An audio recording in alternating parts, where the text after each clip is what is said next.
Bonjour tout le monde, donc je vais vous expliquer aujourd'hui comment j'ai fait pour organiser mon voyage en Californie et vous donner les conseils si vous souhaitez vous y rendre ou même ces conseils peuvent être applicables dans d'autres pays. Donc je vais commencer par les dates, donc les meilleures dates pour partir en Californie, sachant qu'il fait quand même beau toute l'année, bien sûr, mais déjà, évitez l'été, parce que l'été c'est blindé de touristes et en plus vous allez vraiment pas profiter parce que la canicule elle est vraiment hardcore là-bas. Je suis pas allée pendant l'été mais je le sais. Euh, Privilégiez plutôt, je dirais, le mois d'avril, le mois de mai ou alors l'automne vraiment je dirais de septembre à novembre. Ce sont les meilleures périodes. En mai, il faut éviter. Les Américains m'ont expliqué qu'ils appelaient ça le May Gray. En gros, c'est le mois de mai qui est particulièrement gris. Donc voilà. Étant partie en octobre, j'ai eu aucun problème. J'ai eu 2 jours de mauvais temps quand je suis arrivée à San Diego et tout le reste du séjour, j'ai eu que du soleil, de la chaleur. Les températures étaient vraiment hautes. J'étais en t-shirt la journée, on pouvait aller à la plage. Voilà. Ensuite, pour ce qui est de réserver les vols, donc moi ce que j'ai fait, c'est que du coup j'ai passé 2 heures et demie sur tous les sites qui comparaient les prix. J'ai pas pris le premier prix que je trouvais ou même le premier jour. Sur une semaine, j'ai regardé un petit peu les prix qui changeaient. Et le jour où je me suis vraiment décidée à prendre le vol, j'ai quand même passé bien 2 heures et demie sur internet. À chercher, donc je suis tombée sur des prix à 750 au début et au final j'ai réussi à trouver un vol à 626 aller-retour, euh, sachant, je ne sais plus ce que je voulais dire, oui, sans les bagages, donc il fallait que je rajoute bien évidemment les bagages en soute, mais je trouve que les prix enfin c'est largement honnête. Après, donc du coup, je suis partie avec British Airways, donc privilégier des compagnies comme ça, American, American Airlines. Pensez également, si vous partez, à la durée du voyage en fonction de l'endroit où vous allez. Donc, si vous partez en Californie, c'est impossible de le faire en 2 semaines, même 3 semaines. Même si vous faites que certaines villes, parce que, alors moi, j'ai été à San Diego et Los Angeles. Donc, je me suis concentrée sur ces deux villes-là, parce que c'est celles qui m'intéressaient vraiment le plus. Je comptais partir à Los Angeles de base pendant 2 semaines, puis j'ai rencontré des clients quand je travaillais dernièrement à l'hôtel qui était américain et qui venait de San Diego, et l'an dernier dans mon précédent travail également. Donc j'ai décidé d'aller à San Diego pour voir mes amis et aussi parce que en fait je me suis fermée à Los Angeles, mais il y a d'autres choses à voir et San Diego c'est vraiment la ville du surf et j'avais trop envie d'essayer. Et tout le monde me disait que c'était vraiment plus viable et c'est vrai que c'est une très belle ville, moins populaire que Los Angeles, mais c'est vraiment quelque chose à faire. Voilà, donc il faut penser que, alors par exemple, moi j'ai pris 2 semaines, 5 jours à San Diego, 5 jours à Venice Beach et 5 jours à Hollywood. Donc j'ai fait 10 jours à Los Angeles. J'ai fait tout ce que je voulais faire. Ça dépend des activités que vous souhaitez faire ou non, mais c'est minimum 2 semaines pour faire quelques villes. Et si vous souhaitez faire toute la Californie, je dirais minimum 3 semaines. Parce que sinon, vous allez être dans le rush tout le temps. Et c'est pas le but, surtout que c'est un voyage pardon, assez cher. Dans la globalité, je parle parce que la vie est chère là-bas. Donc voilà. Ensuite, concernant les hébergements, donc vous avez plusieurs choix, les hôtels, les Airbnb, et moi j'ai opté pour les auberges de jeunesse. Donc les hostels, les avantages, c'est vraiment donc déjà le prix. Je m'en sors avec 30 euros la nuit. Celle de Venice Beach était un peu plus chère, mais elle était vraiment plus quali et elle était très très bien située, juste en face de la plage de Venice Beach et en plein centre quoi. Et en face du skatepark, on avait la vue incroyable sur la mer, des chambres et des salles, des salles à manger, etc. 50 euros, voilà. Donc j'ai une petite appli à vous recommander. Donc ça s'appelle Hostel World. Vous pouvez réserver absolument partout dans le monde. Donc c'est vachement pratique parce que vous tapez du coup le lieu où vous avez envie d'aller et vous allez avoir une liste de toutes les auberges de jeunesse avec les notes, les avis des clients. Vous avez même des chats pour parler avec les personnes qui partent en même temps que vous si vous êtes seul. Euh, les photos, elles sont réalistes, en tout cas dans les auberges où j'ai été. J'ai quand même checké avant sur YouTube les personnes qui faisaient un petit tour des auberges pour voir ce qu'ils en pensaient, pour pas me faire berner par justement les photos, mais pas du tout, c'était comme je l'espérais. J'ai oublié aussi quand j'ai parlé des hostels, des auberges de jeunesse. Euh, Bien sûr, c'est pas cher, mais c'est parce qu'il faut vraiment que vous fassiez une croix sur le confort. Sachant que c'est des dortoirs, ça peut être de 4 à 12, mixte ou non. Donc, bon, à Venice Beach, j'étais plutôt bien parce que j'étais avec 3 filles.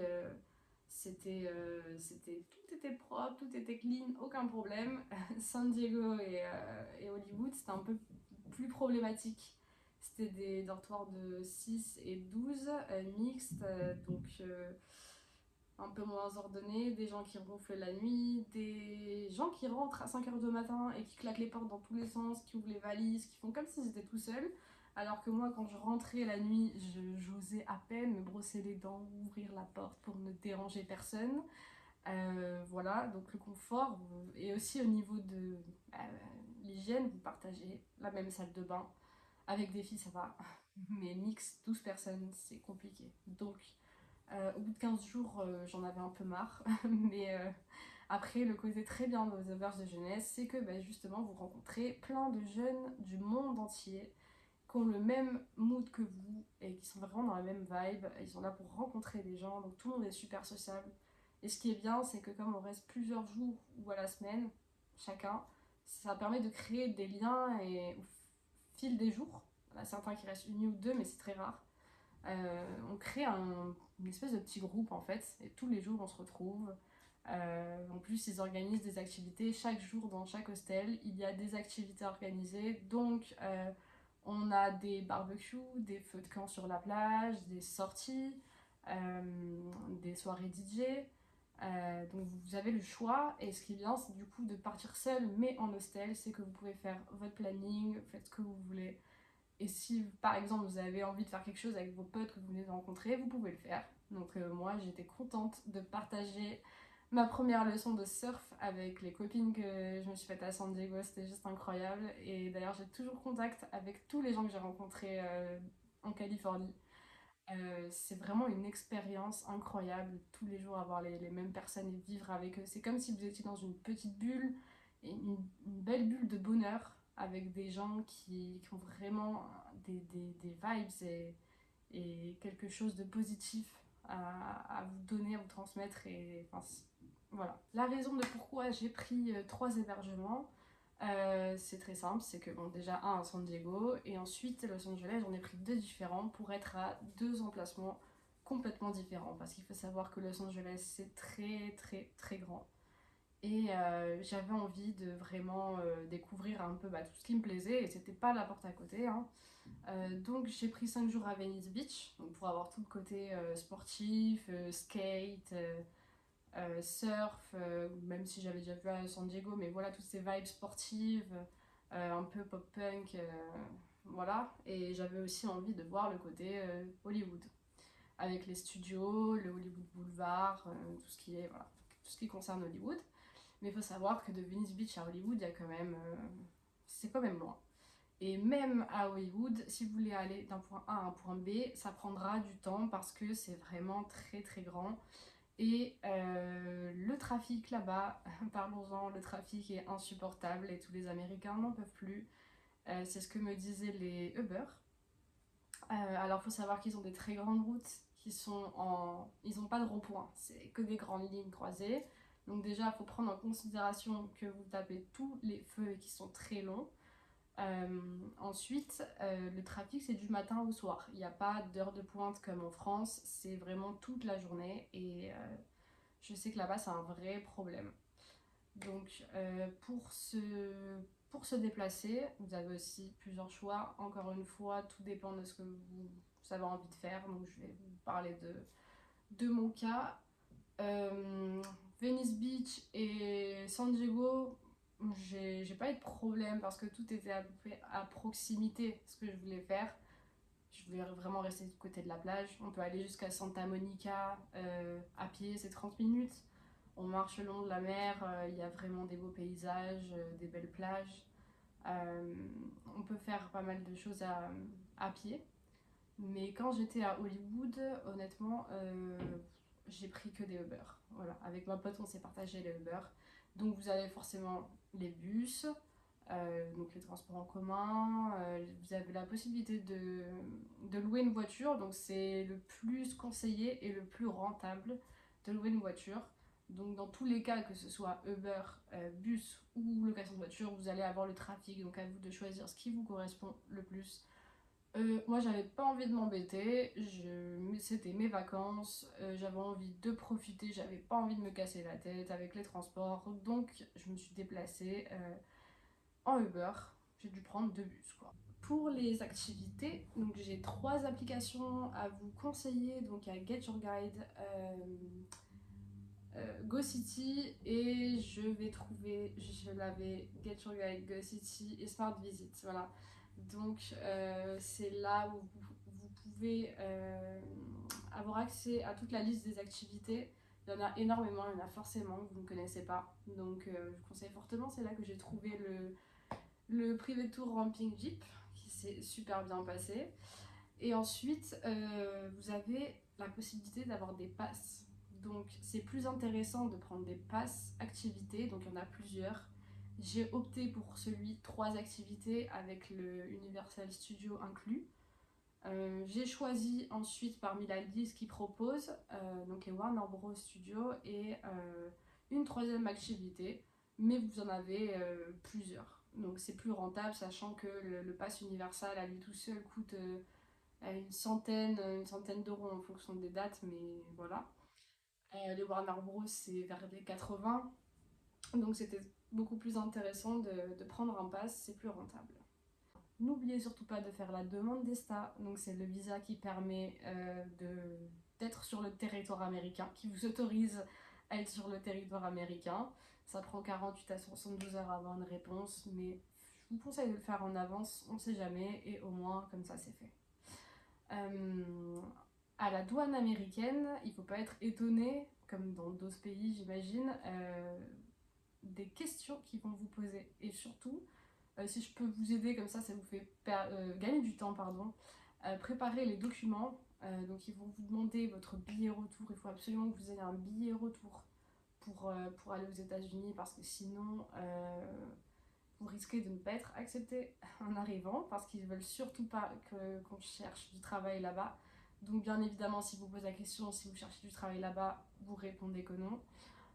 Ils vont vous demander si vous avez des amis qui habitent là, quel est leur nom, où ils habitent, pourquoi vous allez les voir, pourquoi vous êtes en vacances, d'où vous les connaissez. J'ai dû montrer également la confirmation de toutes les auberges de jeunesse où j'allais dormir, donc il faut aussi faut pas que vous partiez à l'aventure comme ça sans avoir réservé d'hostel ou quoi que ce soit. En fait, il faut que vous ayez réservé, voilà, faut qu'ils sachent eux où vous dormez, où vous allez, l'adresse, etc. Voilà. Donc en tout cas, moi, ça s'est passé comme ça pour moi et pour certaines personnes également. Voilà. Ensuite, oui, prévoyez quand même un bon budget. Donc ce qui est bien avec le système de pass, c'est que donc, dans mon cas, ça a été beaucoup mieux pour moi de prendre le pass en avance.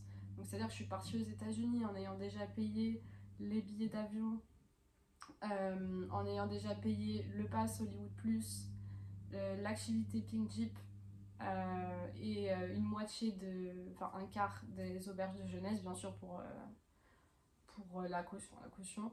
Euh, mais au moins vous partez l'esprit plus tranquille. Euh, Vous avez le temps d'établir encore un budget pour ce que vous avez dépensé sur place. Pensez que la vie est très chère là-bas, on le sait, on le dit toujours, mais je le répète.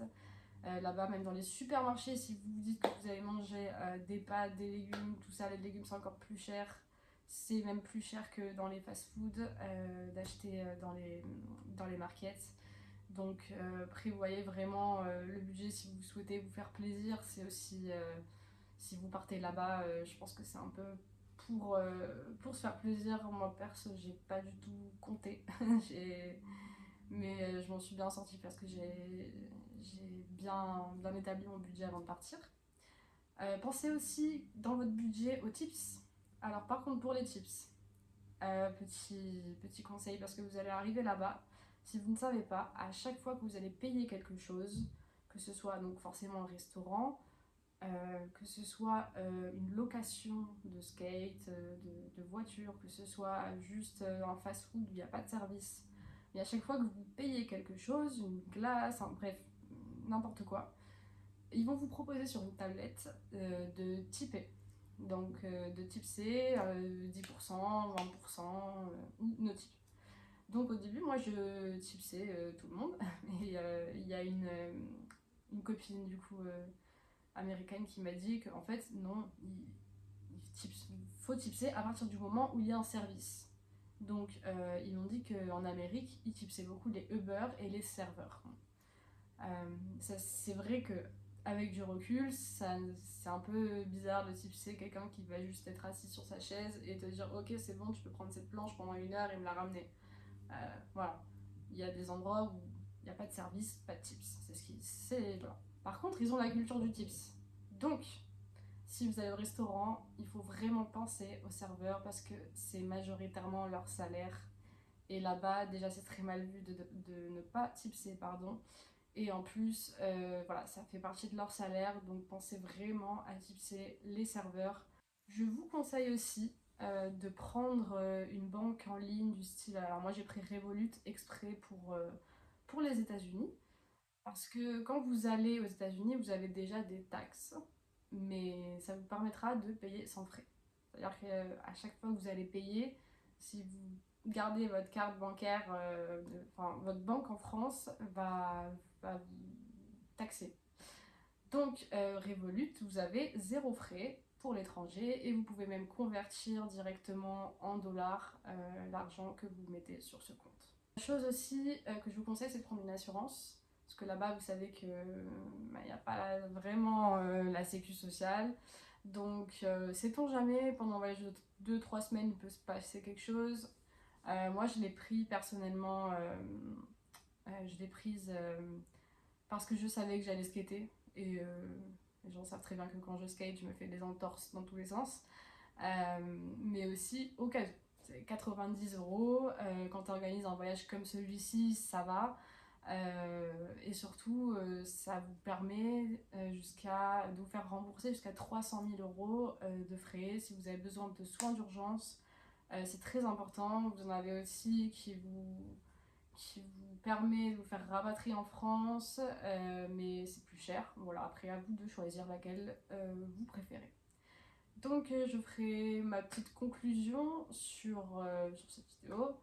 Je conclus, je voulais absolument le dire que les Américains, vous allez voir, en tout cas sur la côte ouest, les Californiens particulièrement sont très gentils, très accueillants. Ça fait vraiment une bouffée de bonheur d'être là-bas. Moi qui suis quelqu'un qui suis très expressive dans le sens où j'adore sourire aux gens, j'adore être sociable, etc. Les Américains ils sont exactement comme ça et du coup soyez dans leur mood, ils vous le rendront bien et même ils vous montrent dès que vous rentrez dans un shop, ils sont super contents de vous accueillir, pas comme en France. Ils sont super contents de vous voir, ils font un grand sourire, ils vous posent des questions sur votre vie. Faut pas être étonné si là-bas vous avez des Américains des personnes qui vous parlent dans la rue, enfin qui vous disent bonjour, comment ça va, ou qui s'intéressent à vous. C'est avec bienveillance, il n'y a vraiment pas de problème là-dessus, c'est absolument ce que j'ai aimé là-bas. Donc je ferai une vidéo prochainement pour vous expliquer mon voyage, vous mettre des petites photos, des petites vidéos et surtout vous expliquer plus en précision la Californie dans vraiment tous les détails. Donc bien sûr les choses qui sont bien, les choses un peu moins bien, il en faut forcément. Mais ce sera dans une prochaine vidéo. Voilà, donc en tout cas je suis très fière de moi d'avoir organisé ce voyage et d'être partie seule et les personnes que j'ai rencontrées là-bas, c'était juste incroyable. Voilà, donc merci à tous d'avoir regardé cette vidéo, j'espère que il y a des conseils qui pourront vous aider. En tout cas, c'était un plaisir. Voilà.